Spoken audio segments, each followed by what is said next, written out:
What's going on, Badger fans? Welcome to another episode of Locked On Badgers. We're going to take your comments, including, if you notice on the whiteboard back there, Braelon Allen is good. He's a good player. We need to stop some of the hate with Braelon Allen. Let's talk about that, plus get into some stock up and stock down from the Rutgers game on today's Locked On Badgers. Let's go. You are Locked On Badgers, your daily podcast on the Wisconsin Badgers. Part of the Locked On Podcast Network, your team every day. What's going on, everybody? Welcome to Locked On Badgers, your team every single day. Really do appreciate everybody tuning in. We got an old time guest coming on the show. Hasn't been here for a minute. We got Cannon. And Cannon, we got some fiery takes to get into. The first section of this is just going to be comments from either the reaction show we had, Twitter DMs, comments on my latest I did a positivity show because I felt like the community kind of needed it. Kind of needed a little happiness. So let's start with the first one here. And it is Allen won't play in the NFL. End of story. He's slow and indecisive.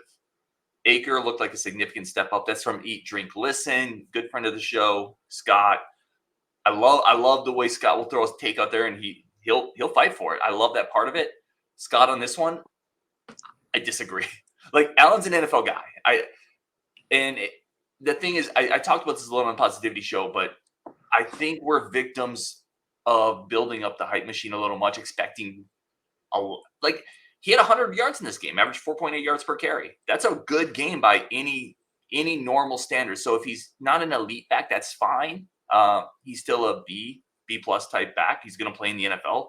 I have zero doubts about him playing in the NFL. Where are you at on this one, Cannon, with the Braelon Allen? I completely disagree. I don't think that Allen is going to be the best back in the NFL when he gets there. I don't think that. In fact, I think he'll be an average starter maybe. But to say that he's not an NFL player to me is just insane. He may not run a 4.25, but he's not slow. He's not a slow guy.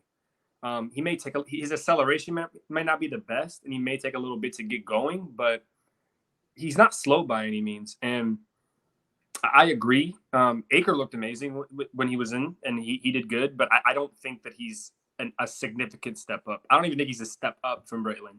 I think Braelon is he's pretty much Acker, a little bit slower, but he's a lot bigger. And I think Allen will be probably a third round draft pick. I think he'll be around a third round grade. Maybe he may not be the best NFL player, but to say he's not an NFL type guy is I can agree with that. Yeah, I think he's a mid-round pick. I think he's a third, fourth, maybe fifth round guy, right? Depending on what medicals look like. I think he's in that range. Statistically, from a career standpoint, the guy's going to graduate averaging like 6 yards per carry over the course of his career, which is a lot of snaps. He's averaging this year close to 8 yards a carry, and it's up there. And I don't just because he's not having a bad year by any means. I don't know if people were expecting him to have 15 yards a touch. I think part of it too is, and I don't think it's quite that high, right? I think he's in the sixes. I guess I checked before. And it was like 7.5 or something like that. I think the bigger point though is it's still a really good clip, right? And he's also banged up. And people will say, well, that's part of his problem. Yeah, it is. It is part of his problem. But he still went out there and got 4.8 yards per carry against a Big Ten team, a Greg Schiano Rutgers team that's not bad on defense. The Rutgers team Rutgers is a pretty solid team. Yeah, while being banged up. So again, on this one, I would push back. I've talked about Allen on the previous show. I think the criticism is a little harsh on Braelon Allen. Let's get to the next comment here. This is from Stephen Keel. Stephen, thank you for the comment. Nobody should make the championship game from the West. What a joke. I want to phrase this I want to take this question, kick it to you, Cannon, but rephrase the tiny bit. Are you going to feel a tiny bit guilty if you're in the Big Ten championship game as Wisconsin coming from the West? No, because from what I've seen, and I feel like Wisconsin is the only team in the West that could actually beat one of the teams from the East, the top teams.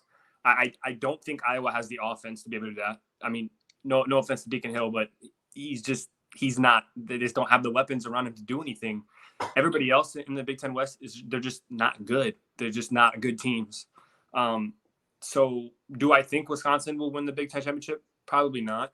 but they're the only team from the West. I feel like if they make the championship game, I'd be like, okay, I see this, and I feel like they can beat them. They have the ability to beat them. I think they have a puncher's chance, Mhm. right? And which is all you hope for. I don't think it's a great puncher's chance. It's maybe a 5% chance, but I don't think the other schools in the West even have that. And the other thing I'd say, and I've been saying something similar to this, Cannon, I'm never going to apologize for being the best team in a bad division, right? It's way better than being the mediocre team in a bad division. Like it is what it is. I'm not going to apologize. There's one team that was really good for a past decade who Clemson. They were in the ACC, a terrible ACC. Mm-hmm. That they were the only good team from that division, and so they had a cakewalk schedule. And people would beat down on them saying you can't consider yourself good because you don't beat anybody good. Well, they won a national title. So just because you play in a bad conference doesn't necessarily mean that you should get punished for that. Yeah, I'm going to take that Big Ten title game every chance I get, man. And I'm not going to apologize to anybody. This one here, this is from Slim Lewis. Vakos is the biggest NFL prospect in the program right now. True or false? So let me start. I'm going to say false in terms of round drafted, just because kickers, the third round is the highest you'll ever get outside of a Sebastian Janikowski type thing. I think the Badgers probably have a couple guys who will get picked higher than Vakos, but Vakos might be about the most sure bet outside of maybe a Hunter Wohler. What are we basing? Because are we basing this off of like they have the potential, like the body, like the physical? I would say probability of getting drafted, maybe. So NFL prospect, because when I'm thinking about this is like, I guess for me, I guess you could say that depending on what we're basing it off of. But if we're looking at like physical tools or like size and speed, like I feel like NFL prospect, Amari Snowden would be an elite NFL prospect if he can become the player that all his tools set out to be. I mean, he's 6'4", he's fast. He would be a great NFL prospect if we're putting prospect in that term. But other than that, I think he's probably correct. He's probably the one on the team right now that will be the most surefire NFL player because I feel like he is an NFL kicker. I feel like he can play in the NFL. But he definitely won't be the highest drafted. Now, the Snowden's a good call out. Amari Snowden is like, for baseball fans out there, he's like that single A pitcher who's really far away, but he throws 97. And you're just like, in 2 years, that guy's going to be in the majors, just killing. Yeah. He just needs you gotta use some grading around the edges, but he could be so good. Ryan Eilers, overall team speed is just not good. It's just as simple as that. I'll take this one. I don't agree with that. I feel like our overall team speed is actually really good. If you look at our wide receivers, for example, each of them were brought in to do different things. So not every one of them runs a 4.2, 4.3 40, because that's not what some of them are there to do. Bryson Green is there to be a big body receiver. He's there to fight through contact. He's not there to be a burner. That's what who's our slot? I keep forgetting our slot. Pauling. That's what Pauling's there. Pauling's a burner. He's fast. And on our defense, I mean, in fact, I think our defense is really athletic in most positions. I think our linebackers are even more, like Chaney's really fast for a linebacker. Our safeties have good speed. Our corners have good speed. So our overall team speed, I feel like, is relatively good. I wouldn't say it's elite, but I wouldn't say it's just not good. Yeah, I'm going to go between you and Ryan on this one. I'm going to say it's average. It's Big Ten average, which to me isn't good enough. I think there's players you can highlight. Like I think the safety speed is pretty good. Pauling's good. I don't think the running backs, we've talked about Acker and Allen, there's not elite speed right there. The tight ends right now don't have elite speed. I would say the Chaney can move. The outside linebackers to me aren't elite athletes. The defensive line isn't fast. For defensive line, it's all relative, right? But for a defensive line, that's not a really quick, twitchy defensive line group. I think we have a couple of cornerbacks that can move, but it's not necessarily the guys playing. Like Jace Arnold can move, but right now it's Alexander Hallman, it's Rico, it's Maitre. I think those are all good speed guys. None of them are elite, I don't think. So I would call it average. I think there's spots. Listen, Mordecai can move for a quarterback, so that's a speed spot there for yeah. I agree. But I would call it average. I think it needs to get better if we're going to compete with the elite teams. But I don't think it's terrible. Okay, yeah. Let's take a quick break here. We're going to get into some stock up, stock down after the Rutgers game. Are we stock up on the passing offense after the Rutgers game? I don't know. Let's talk about it. That's coming up next on Locked On Badgers. But first, a quick break for our friends of the show. And a quick second to talk about our game changer of the week. Today's game changer, this game changer of the week coming out of the Rutgers game was absolutely Jackson Acker, who came in and looked the part, 5 yards of carry, and really was consistent, decisive, quick to the hole. And just like Jackson, Athletic Brewing is changing the non-alcoholic beer game. They make non-alcoholic beers that actually taste good. You can take them anywhere, go to the park, on a hike, when you're kind of just out doing some yard work. And listen, you can't get that sloshed when you're mowing the lawn because you're going to run over your perennials. And listen, perennials are expensive. It takes a lot of time and effort to get those daisies up in the garden bed. So use an Athletic Brew instead of an IPA anywhere you want to go. They're consistently delicious. And again, no hangovers ever. You can find Athletic in-store, online, and at bars around the country. They are the fastest growing non-alcoholic beer company in America. You can find Athletic Brewing Company's non-alcoholic beers at a store near you, or buy online at athleticbrewing.com. First-time customers use code LOCKEDON to get 15% off your online order. That's code LOCKEDON at checkout for 15% off athleticbrewing.com. Near beer, exclusions and conditions apply. Athletic Brewing Company, fit for all times. Now let's get Cannon back on the show.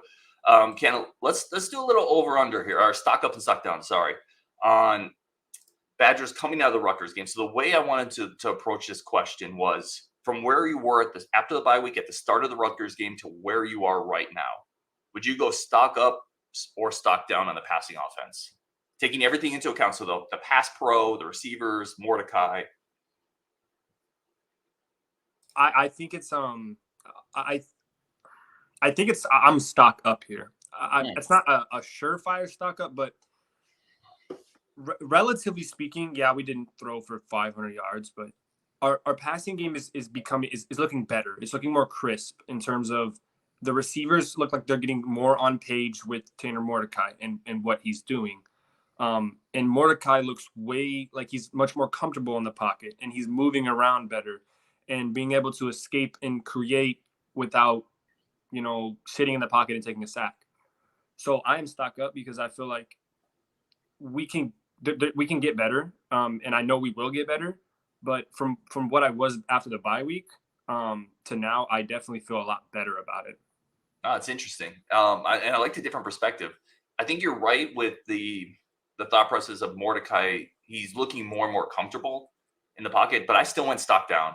I went stock down primarily because, listen, at some point the numbers kind of say who you are. 147 passing yards, about 5 yards per attempt, at least 4 drops.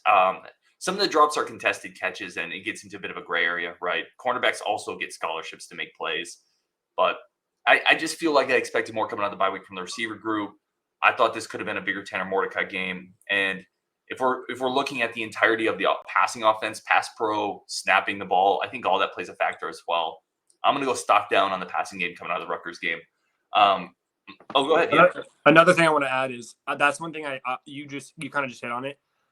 The snaps are terrible. They're terrible. They are bad, and I think that that will throw off a quarterback, and that will throw off the passing game because some of the snaps are so slow. It looks like Mordecai has to wait like a second before he gets the ball, and so when we get Joe back and we get him into that lineup, I feel like the snaps will look a lot better, and our passing game will improve a little bit because of that.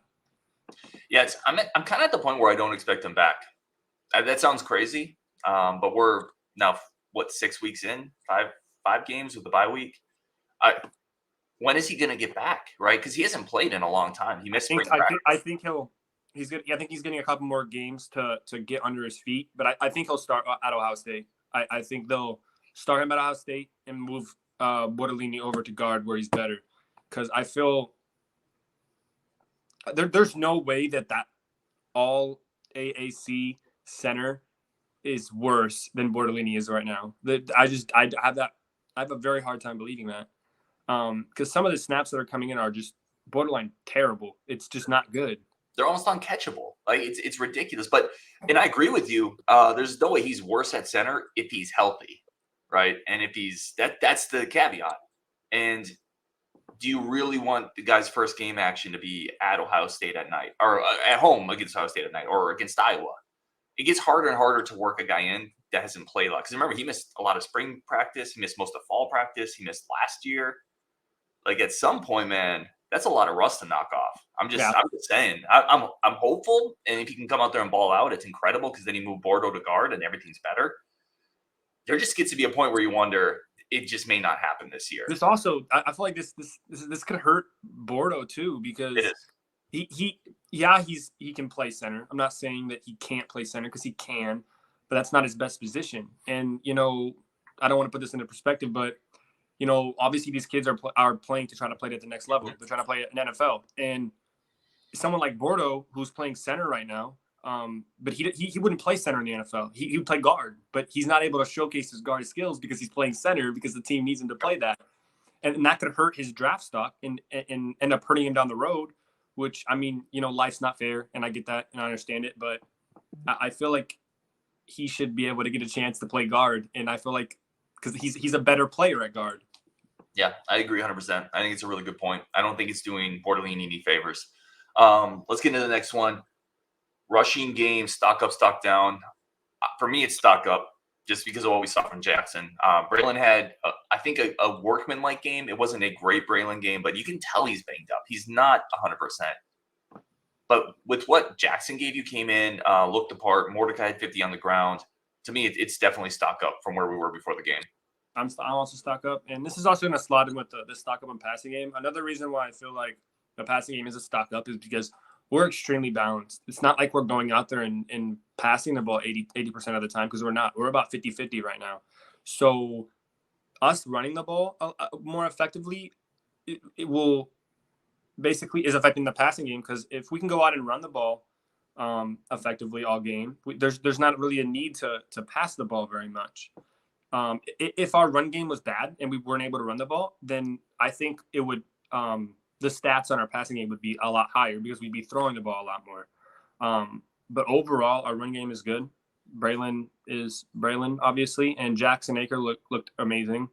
I am actually super excited and super happy with what he put out there. He looked fast. He looked like he was hitting the holes correctly. He looked like he knew what he was doing, and he was really good in pass pro when he had the chance to be in pass pro, which is the one knock on Braelon. He's not good in pass pro. He's just not. It's just not his game. So I will be a stock up here. Yeah, I agree. It gets you excited about what Jackson could be in another year or two, right? Like when you start to see that size and that kind of quick explosiveness. Let's go rushing defense.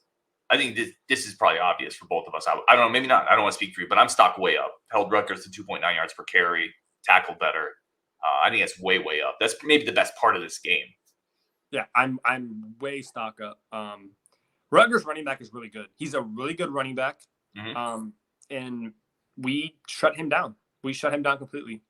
I don't know what we did to change it. It just seemed like for some reason, it just seemed that we just completely clicked and everything worked. So I'm stock way up. The linebackers played good. The D-line played good. So, yeah, it looked really good. That's going to feed into my next one, passing defense. Where are you at on passing defense coming out of the Rutgers game? Stock up or stock down? I guess I would lean stock up. I'm kind of like in the middle. I don't. You can go even. You can go push on it. I'm gonna go even. I'm gonna go push, because I don't think any higher of it, but I also don't think any less of it. I think our pass defense is what it is. I don't think it's gonna get much better, because this is one thing that we've talked about on the show before. We play a lot of man, and our corners they're just not man corners. That's not what they were brought in to do. And when under Jim, they run a lot of zone.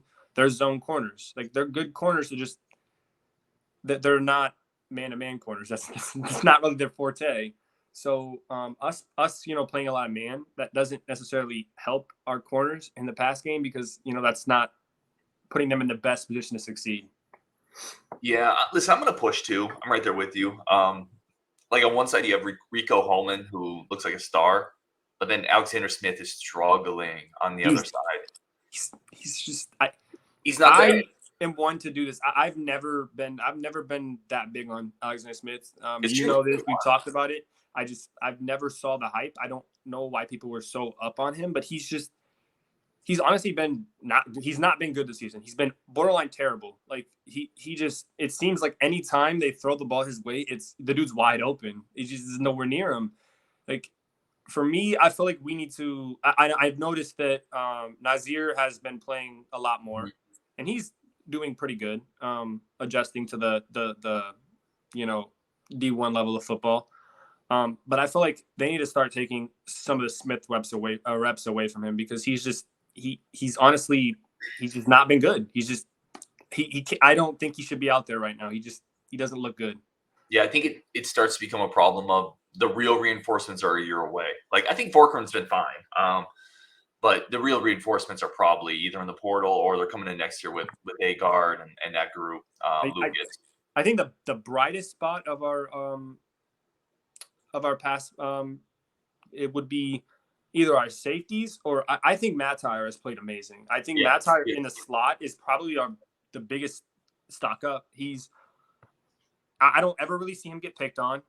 I mean, he gets beat every once in a while, but all corners do. But he's played amazing. I think he's been probably, besides Rico, he's probably been our best corner. So that is a bright spot of the passing defense that I have liked. Yeah, I agree with that. The other reason that this is hard to evaluate and why I'm just going to go stock even is Gavin Williams. It's terrible. Like, that is an awful throwing quarterback. So it's hard. He had a QBR of 27.2. Like, that's not because of a Velcro like Badger secondary, right? So he can't throw the ball. He's not terrible. A good thrower. He's probably the second worst throwing quarterback in the Big Ten, behind just out of Sims. I think he's a better thrower than Sims, because Sims just cannot throw a ball. He just can't. Yeah. So it's hard. It's hard for me to say, hey, great job, when you basically played like that guy can't throw the ball at all. So it's fine. It's even. I think overall, I like where we're at coming out of the Rutgers game. All right, we're going to take one more quick break. Come back. We're going to talk, switch it to basketball a little bit. Practices started. Media days happened. We're going to talk about who's going to be the team MVP this year. Who's going to be the best player. We got some fun basketball talk in the last segment of Locked On Badgers with Cannon. But first, a quick break for friends of the show over at eBay Motors. Talked about eBay Motors a lot, mostly because I have a lot of car problems. So it's nice for me to have that in the back pocket. eBay Motors is the absolute best place to find the right parts, the right fit for the right prices. Everything you need there with over 122 million parts for your number one car, your ride or die. You'll always find exactly what you're looking for. And with the eBay Guaranteed Fit, the part is guaranteed to fit your ride every time or your money back, no issues. Because with eBay Motors, you're burning rubber, not cash. With all the parts you need at the prices you want, it's easy to turn your car into the MVP and bring home the win. Keep your ride or die alive at ebaymotors.com. Eligible items only. Exclusions do apply. eBay Guaranteed Fit is available to U.S. customers only. All right, Cannon, let's get back into this. Let's talk some basketball. Yeah, you're excited. You're more of a hoop head than a football guy. I love football, and football is definitely I definitely like football more as a sport, but I just love Badger basketball. I'm a guard enthusiast. I like guard, and I like the way we play basketball more because I like defense. I like good defense. JB's not going to like that take in the Discord. I know he isn't. All right, let's get into this. These are questions you threw up. I really kind of like them because we haven't really talked about it yet. Team MVP this year. So not necessarily the best player. Who's the most valuable piece here? Okay, so this is gonna be something that not a lot of people are gonna think, and I might be all alone by myself in this one. Most people would probably say Chucky or even AJ Storr, which respectable. For me, I'm gonna go with the best. I think everybody knows how high I am on John Blackwell, but I feel like he truly can be a team MVP this year because listen. I love Blackwell. Listen. Okay, I'm listening. Obviously, he's going to be our backup 2 or even backup 1. If he can come in off the bench and get us 7 or 8 points, that would put us in a whole different stratosphere because that's extra scoring, and we need a person off the bench besides Klesmit that we can rely on to hit shots. Because besides, I don't think Yalden's going to be. Now, I'm not going to say he's going to be bad, but I don't think he's going to be elite when it comes to in the paint. He's going to need to have a little bit of adjusting. So we need somebody on the bench that alongside Klesmit to hit shots when we need them. And I feel like Blackwell can be that. And he's definitely not going to be our best player. That's not what I'm saying here. But in terms of MVP and how we are going to play and how we can be good or bad, he would be a huge piece if he can contribute the way I think. And I'm high on him. And you guys may be way off of me. You may not agree with me at all. And I'm fine with that. I will argue with this all day. I truly do believe that he will be our team MVP, and he will contribute in a lot more than what people think. So I'm also pretty high on Blackwell, just for what it's worth. I've been high on him for a while as a guy who I think is going to play this year. Everything you said, I agree with up until MVP. Like I don't think he's in the top 6 in the most valuable pieces on this team. And I understand that. If it wasn't him, I'd say Chucky. I feel like he is the one piece that holds everything together. Our team without Chucky is very bad because he's the correct answer here is Chucky. Team MVP is Chucky. That is the correct answer. Okay. And I respect that, and I can respect that. But listen, I like Blackwell. Blackwell could be the freshman MVP. He could be the best bench piece they have because of the versatility, right? He can play a couple different positions. He can body people up. He can hit shots. Team MVP is going to be a stretch. I like it though. I like the hot takes. I'm here for spicy takes. Hey, and nobody may agree with me on this, and I'm completely fine with that. You can take out the may. Nobody will agree with you on this. Yeah. Nobody's going to agree with me with this, and that's fine. That's fine by me. You know, it's a hot take, and I even said at the beginning that nobody's going to agree with me, but I respect it. It's just how I think. Let's go best player then. So team MVP we talked about. Who's the best player on this team? The best player? I'll start. I think it's Hepburn still. Like I talked about this last year. I thought Hepburn, who is more of a classic point guard, it was more of a game control point guard who's a really good defensive point guard against bigger physical guards. I thought he got a bit of a bum rap because he didn't have many weapons around him and he got put in roles that he wasn't comfortable in. At the end of the year, it could be AJ Storr. I just need to see it in the Big Ten. But I've seen Hepburn. I've seen him make big winning plays. I'm going to go with Hepburn. I think he's going to have a big year this year with more weapons around him. You're going to see a better, more efficient Chucky. So I'm going to go Chucky, but I will concede at the end of the year, it's possible it could be Storr for sure. 100% agree. Now, let me ask you this. Is this going to be best player on in terms of skill set, like who can get the NBA, or best college basketball player? Best player, just the best college player. We're not talking NBA projectable here. I think it's Wall. I do. I think on our team. I think on our team with how we are to play, I definitely think Hepburn and Storr are way more skilled, and they're more skilled. But in terms of best player, like what they mean to the team, I think Wall is. He's a better college basketball player than those two. Before he got injured, when he was at his most efficient, he was our best player, and true. Everybody can agree to that. He was our best player. He may not be the most crucial player, but he was our best player. So on our team, I think Wall is still our best player when he's playing to the ability that we know he can't play to. That's a fair take. Really good defensively, really good rebounder. If he can develop, I mean, even what I've seen is he doesn't take many threes. Obviously, people know this, and I think he's a better shooter than what people give him credit to be. If he can hit 33% for three, he's even more better than what he is now. So for me, I remain firm. I think it's Wall. I like that. I do think I almost don't want Wall taking any threes. I think another thing you could see with this team with better spacing, right? We talked about Storr. Storr shot 40% last year. Teams are really doubling Wall. I mean, they were really not letting him work in the paint where he wants to work. That might be harder for teams now. If you have Connor on one wing, you have Chucky at the top of the key, you have Storr on another wing. You might not be able to really double anymore, especially if Crowell's hitting some shots and pulling that 5 out.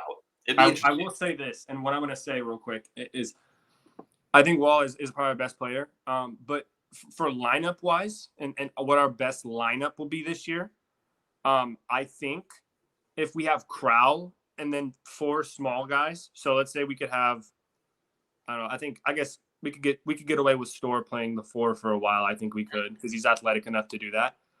That lineup would be so good because you're going to have 5 players that can shoot the ball. Because I think everybody can agree Crowell is a better shooter than what he's shown.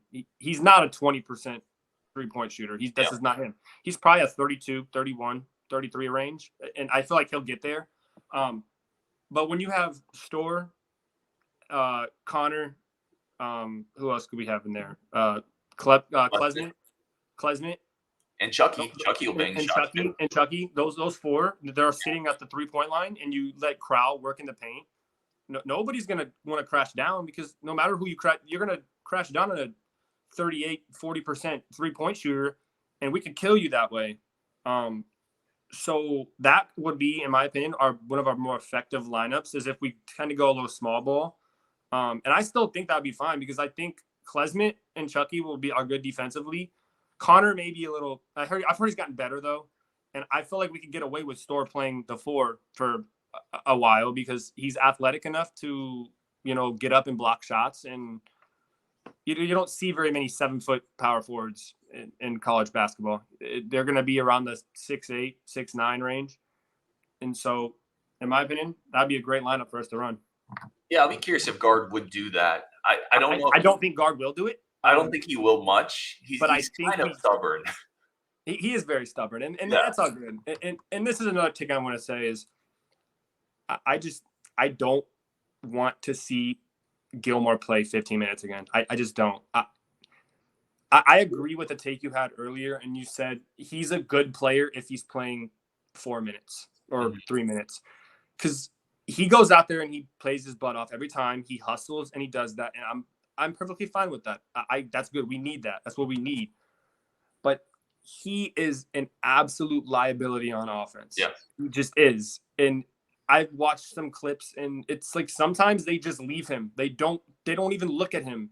He'll be wide open, and nobody's even looking at him, because they know he's not gonna hurt them. Yeah, and he's a good defender, and he can play some emergency minutes at the 5 if we need him to, because he can play solid defense. But he's not a 10-minute guy. He's not. I agree. He just can't. We can't have that. Not on a good team in the Big Ten. He can't play 10 minutes a game unless he's drastically gotten better. And at this point, I'd rather have Nolan Winter play more minutes than him, because I feel like Nolan Winter at least gives you something offensively. He can shoot the ball and he can create for himself, and he's a lot taller. So he may get bullied around in the paint, but at least he's got long arms. He's tall. So I don't want no more 6-man Gilmore. Sorry. Yeah, well, Winter's also a guy with upside and ceiling. So he's a guy you get reps to, and he's going to get better and better. We kind of know who Gilmore is at this point. I agree with you on that take. All right, he is Cannon L. I am Ryan Herrings. This is Locked On Badgers. Cannon, it was good to get you back on, man. I feel like that MVP take is going to get bookmarked in the Discord, and it's going to get revisited, which I love. I'm here for it. I like the spiciness. That's fine. And I'm completely fine with that. I like the spiciness. Anyway, thank you for tuning into the show. We'll talk again tomorrow on Wisconsin.